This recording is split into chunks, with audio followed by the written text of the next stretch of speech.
欢迎收听迦南之声，我是刘英燕牧师。10月17日，在被掳之地，以西结1章1到28节。从今天开始，我们要来展开一个新的书卷。这个书卷是有关于一位祭司以西结，他生在以色列国已经快要被灭亡，而是他在被掳到巴比伦的第2次被掳的那段期间所发生的，也就是约雅斤当王已经被灭亡，而第3任西底家第5年的时候，而他人就在巴比伦的一个河边，在这个河边是叫做加巴鲁河边。在被掳的人当中，他有一个领受，这个领受是从神的灵降在以西结的身上。这些几个意象，今天我们就要来看，我们就知道说，以西结他当时候仍然在巴比伦的地方，却是他没有忘记上帝选召他。他在被掳的地方，尼布甲尼撒王其实是很凶暴的王哦，所以他要仍然坚持，他要服侍当祭司的这个角色跟职分，其实是很危险的。但是以西结他仍然有信心，他仍然在那个地方，可以想象他跟在那边的以色列的民族的人，在那边仍然是在敬拜上帝。这时候神的灵来为他打开天，神向他来显现几件事情他的灵降在他身上，这代表着神要大大的使用他神要让他看见有信心。而这些的看见有关什么呢？从今天的经文14节以前4到14节是4活物。4活物其实是神荣耀的守护者，它有4个脸面哦，刚好是来形容将来弥赛亚的4个形象：人、狮子、牛跟鹰。我们好像会觉得很耳熟哦，因为在4福音中就有被人拿来说明，这4福音其实是按照这4个特质而来形容这一位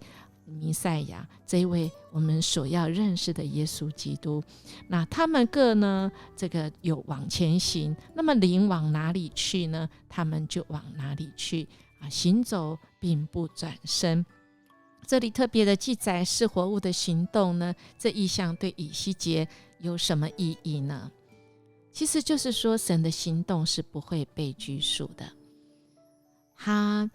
的灵在哪里，没有人可以拦住，立刻就会到神是全在的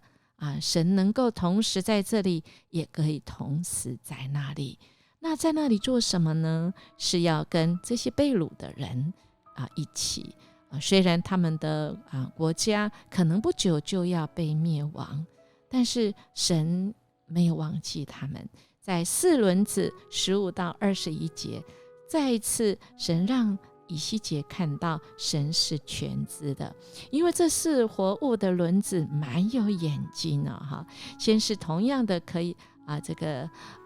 可以有蛮有眼睛，神要他们看到，他们就能看到；神要他们做什么行动，他们都能够做，只要神的灵与他们同在，不管什么速度什么方位这个对神来讲都是没有问题的神就是用这个意象要来鼓励以西结。他即便被掳在他乡，在巴比伦这么凶恶的地方，但是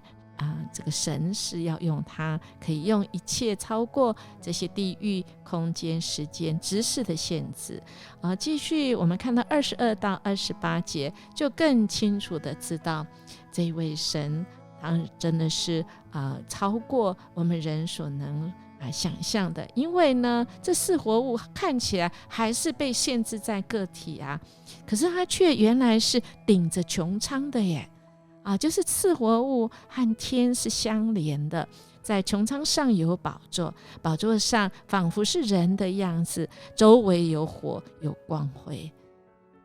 看到这样的穹苍的景象，神要让以西结真的是领受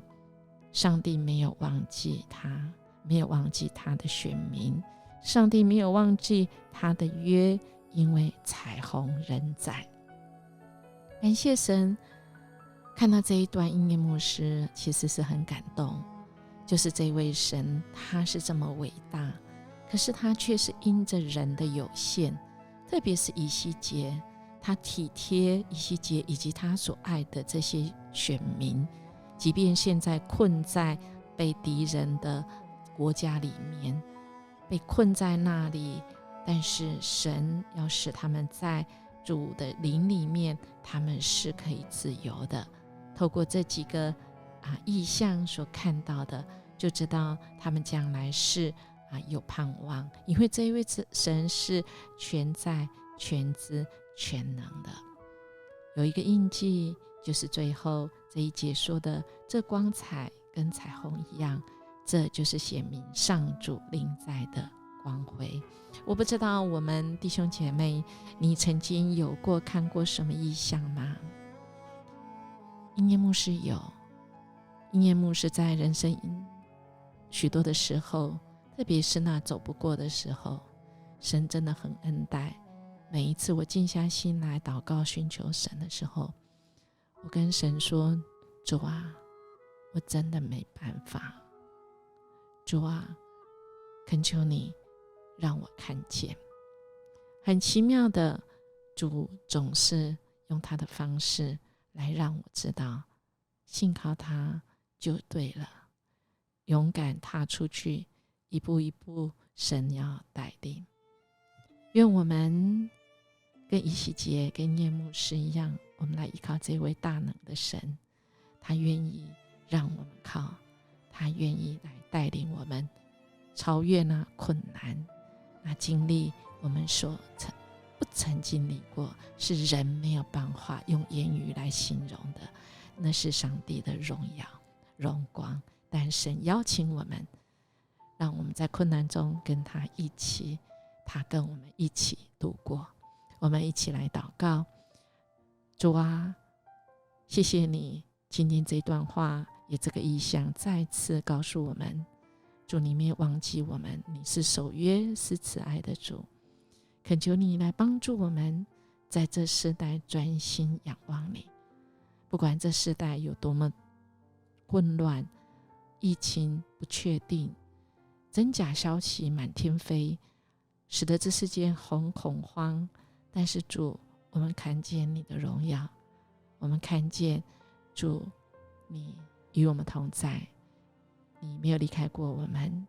因为主你透过这大自然彩虹的约再次来显明主的临在。谢谢你，